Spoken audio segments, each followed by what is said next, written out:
Hi guys, I just want to give you a little tour with the construction of our house right now.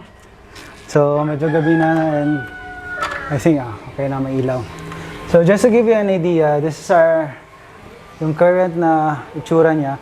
We are parang 90 to 95% na done with the construction. So we're just doing some finishings na lang, mga repaints and retouch sa sa paints. So yan siya.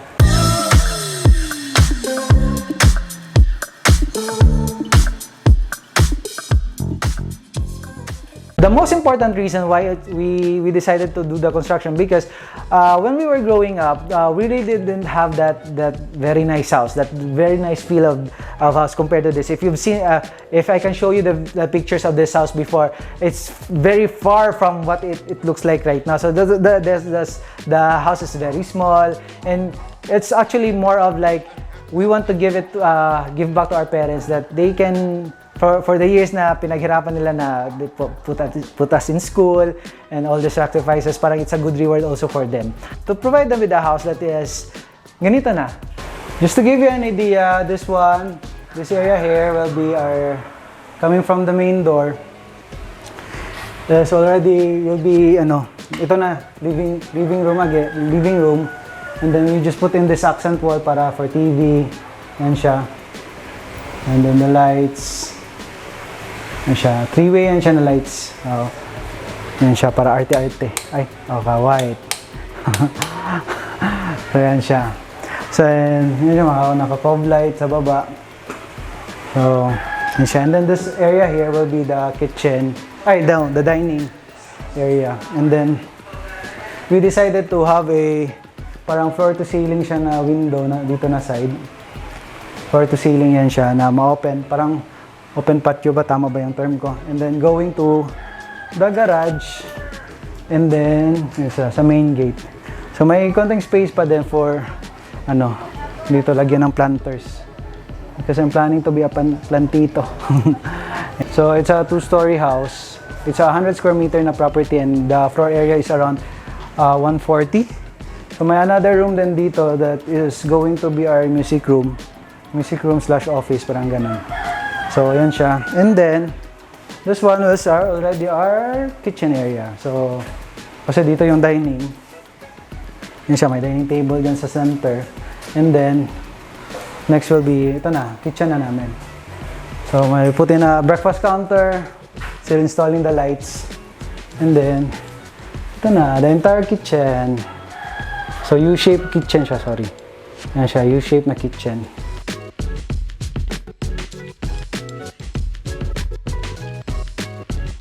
We decided to have it white, parang medyo monochromatic yung feel kasi we decided na white and gray yung wall niya.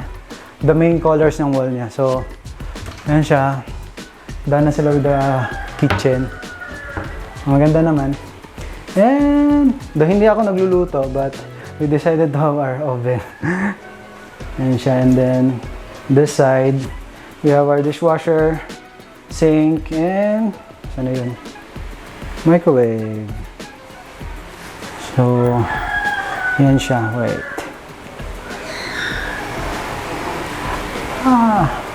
And this area here is the pantry. So, parang feeling nyo is parang wall lang. Where's the switch? Wala. So, pantry na siya. Ito area. So, may counter din dito. If we have to prepare some things. And then, may powder room kami sa baba. And then, a little storage. So, yun yung parang feel ng entire house.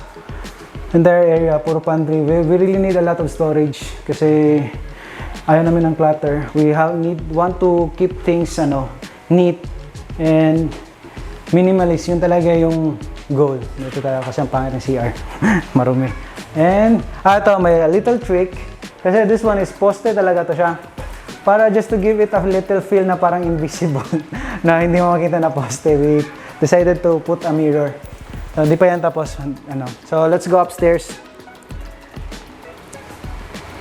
Let's go upstairs. Wait lang, baliktad natin. So you get to see the Yan siya. So ayan, this one here is a shoe rack cabinets. And then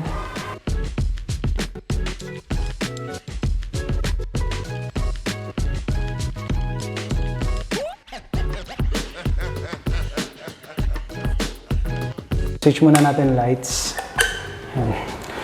Three-way yung lights. So you can also switch it here and you can also switch it off sa baba.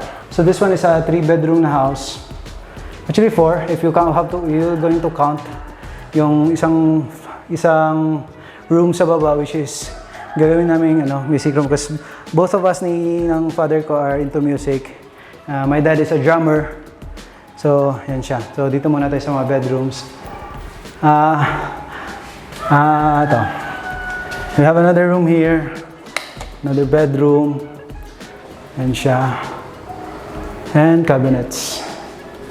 And ito din. So, if you watch the last video, yung mga video namin in terms of design, ito din, one of the things na gusto na, I've been wanting this one. Nakita ko to sa one of the house that I'm selling sa Monterrey. This kind of lights. Wait, on. Yan. But actually, it also is a fan. I don't know how to open it. Ayun.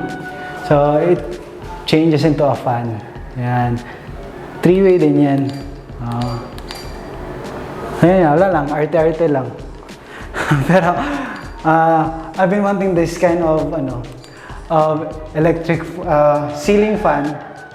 Ever since nakita ko yung one of the house that I'm selling sa Monterrey.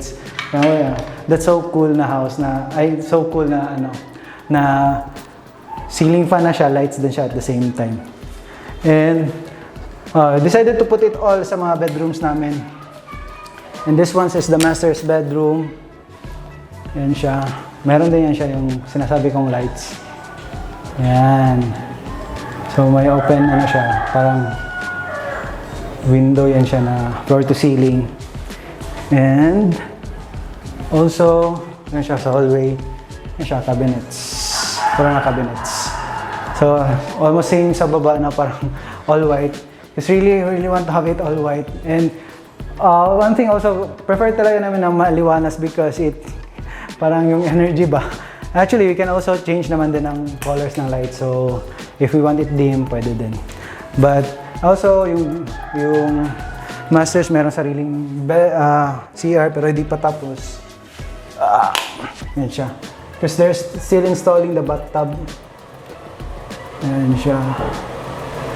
Yan. Yan siya. Lagyan pa din yan siya ng glass partition. So hot and cold shower. We actually have a solar na water heater nandun sa taas. Wait. Andun. I don't know if you can see that one. Pero andun siya sa taas. That another room there is another bedroom. Yan siya. And then let's go here sa balik tayo. May isang space pa din dito. This one pala is the common CR. Wait, switch muna natin lights. So yan siya. Oh, marumi pa. And this one here, this area here na parang hallway. But actually, it's not really a hallway. But we decided this one area here, going to the isang room.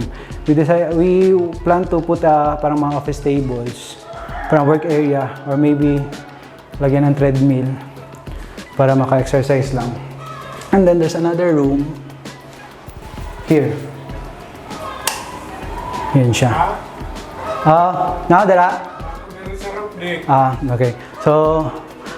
So, nag-video pa ako. So, this one is another bedroom. Siya, much smaller na room. And then, may mga cabinet. So, yung sinasabi ko na meron kaming roof deck, dito yan siya dadaan.